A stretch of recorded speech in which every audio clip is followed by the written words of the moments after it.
मंगलवार 24 जून को बिहार सरकार के मंत्री सह जिला प्रभारी मंत्री नीरज कुमार सिंह बबलू कटिहार जिले के फलका प्रखंड पहुंचे।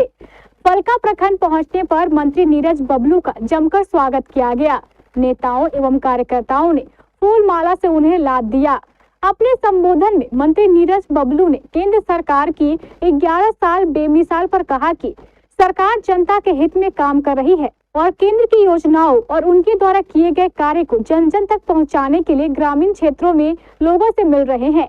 बिहार के मुखिया नीतीश कुमार ने वृद्धा पेंशन को 400 रुपए से बढ़ाकर 1100 रुपए कर दिया है, जो सामाजिक हित की बात है। मंत्री नीरज बबलू ने आगे क्या कुछ कहा है, चलिए आपको सुनाते हैं। देखिए, 11 साल बेमिसाल है और बेमिसाल क्यों है ये बताने हम लोग ग्रामीण इलाके में घूम रहे हैं। माननीय प्रधानमंत्री जिस तरह से देश को आगे बढ़ाने में लगे हुए हैं, देश की सारी समस्याओं को एक तरफ से ख़त्म करने में लगे हुए हैं, हम समझते हैं कि 11 साल बेमिसाल है।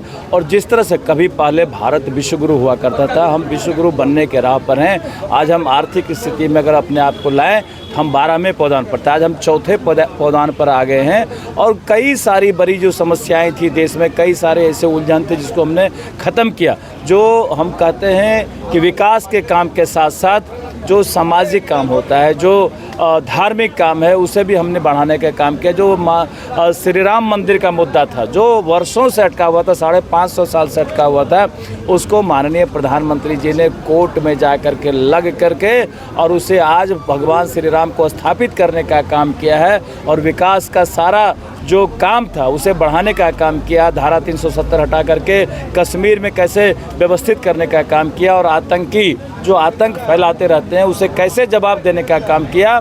ये सारा काम बेमिसाल है। इसलिए हम लोग आम जन के बीच में अपने कामों को बताने के लिए भ्रमण कर रहे हैं और जो माननीय मुख्यमंत्री जी भी कर रहे हैं उन कामों की भी चर्चा कर रहे हैं। आज लगातार डिमांड हुआ करता था कि जो गरीब गुरबा हैं, जिन्हें हम लोग 400 रुपये पेंशन देते हैं, उनका पेंशन बढ़ाया जाए। तो माननीय प्रधानमंत्री जी और माननीय मुख्यमंत्री जी मिल करके इस पेंशन को बढ़ाने का काम किया है। 400 से 1100 रुपये हमने गरीबों का पेंशन किया है। जो वृद्धा पेंशन है, विकलांग पेंशन है, जो विधवा पेंशन है, इसे बढ़ा करके हमने एक एक व्यक्ति का काम कर रहे हैं हम लोग। और जो किसान भाई हैं उनके सम्मान में क्या क्या काम हो रहा है, उनके विकास के लिए क्या क्या काम हो रहा है, ये तमाम चीज़ों की चर्चा की गई है।